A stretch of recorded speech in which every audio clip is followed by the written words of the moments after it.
Assalamualaikum warahmatullahi wabarakatuh teman-teman.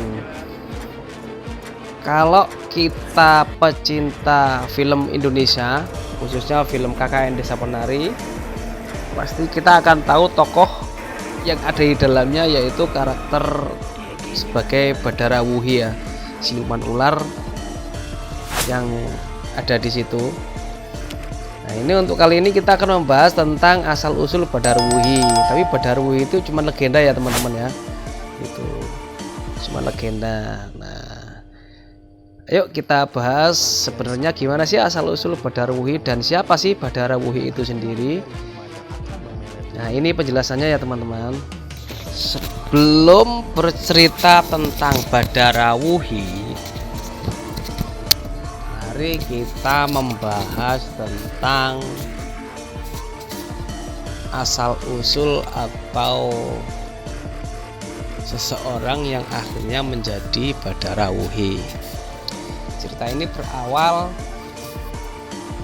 pada zaman kerajaan Kahuripan yang dipimpin oleh Raja Airlangga. Di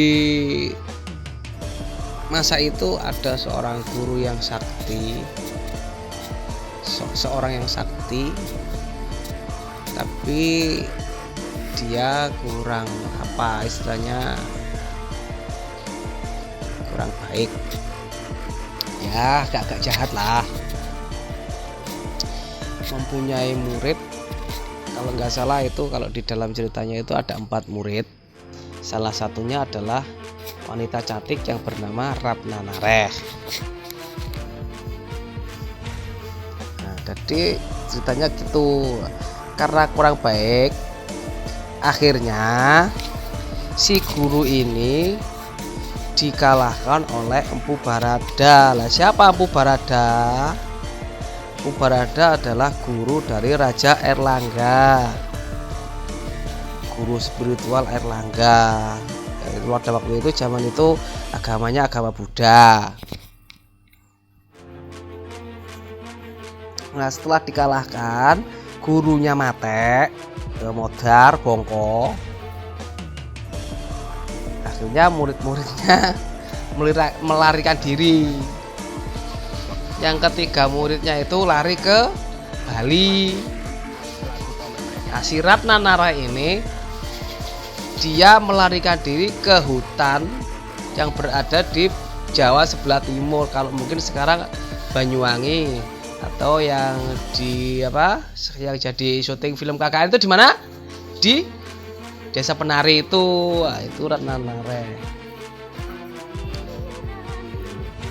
Ratna Nareh kan sakti wong yo, kan sewakti. Jadi dia di situ mendirikan sebuah kampung. Tuh, sebuah kampung. Dia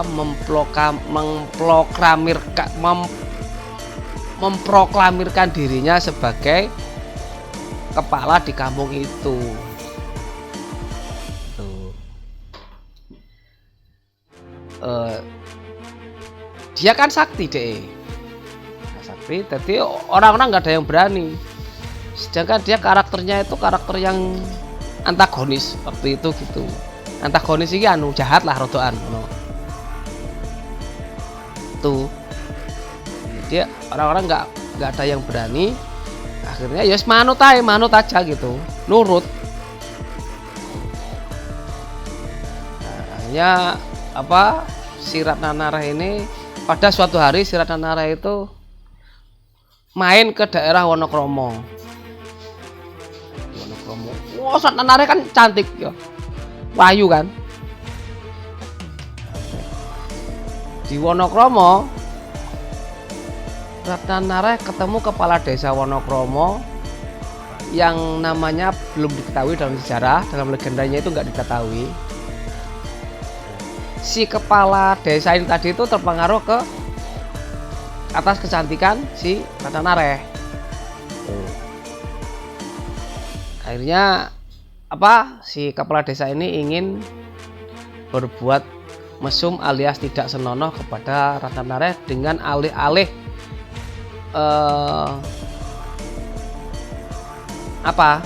nawani gua apa sih bahasa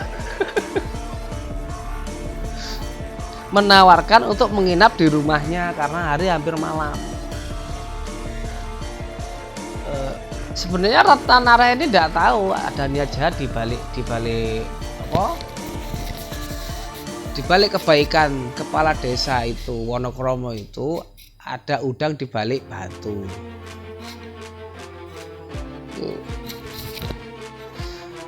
Setelah itu Ratna Nareh pun menginap di rumah kepala desa ini tadi. Malamnya ketika Ratna Nareh itu tertidur pulas, si kepala desa dan kedua anak buahnya ini ingin melakukan aksi mesumnya kepada si Ratna Nareh. Karena Ratna Nareh itu kan orang sakti. Ketika si kepala desa ini membuka pintu si Ratna Nareh, tahu-tahu mereka bertiga itu terpental karena ada benteng gaib yang dipasang oleh si Ratna Nareh. Terpental dan matilah ketiga orang ini tadi.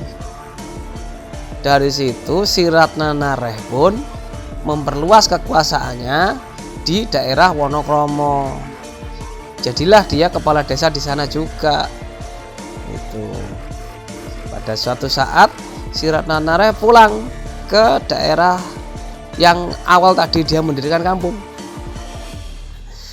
Di kampung itu ada sebuah tradisi atau larangan yang dibuat oleh Nyai Roro Kidul. Nyi Roro Kidul itu tidak boleh menari memakai gamelan.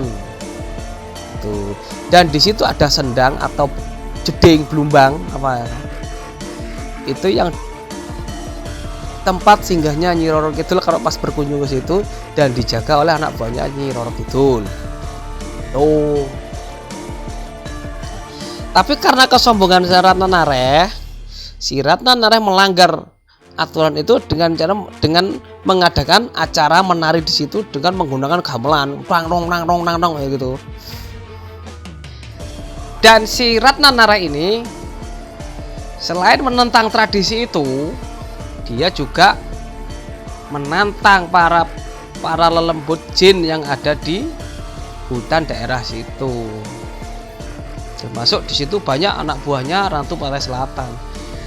Nah, karena dia merasa sakti, akhirnya dia menantang itu. Ya, lelembut yang ada di situ akhirnya nggak terima, akhirnya diseranglah desa si Ratna Nareh itu oleh bangsa-bangsa lelembut yang ada di daerah situ. Lah, setelah diserang itu, gitu, setelah diserang itu semua mati. Termasuk Ratna Nareh juga mati. Akhirnya Ratu Pantai Selatan mengutus anak buahnya untuk merasuki salah satu penari untuk menjaga sendang atau kolam yang ada di situ. Tapi karena keenakan si penjaga itu tadi, dia nggak mau keluar dari tubuh penari itu, gitu. Akhirnya Ratu Pantai Selatan marah sama Ratu Pantai Selatan. Si tubuh penari itu dihancurkan dan anak buahnya yang merasuki itu tadi dikutuk untuk menjadi selamanya berpakaian seperti Ratna Nareh dan sesekali berubah wujud menjadi siluman ular yang dalam film KKN Desa Penari itu disebut Badarawuhi. Jadi ceritanya begitu.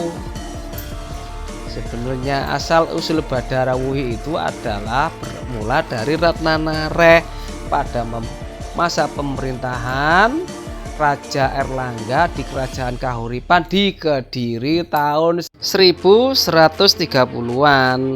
Alah, itu begitu. Itu cuman legenda. ya. Oke, terima kasih anak-anak.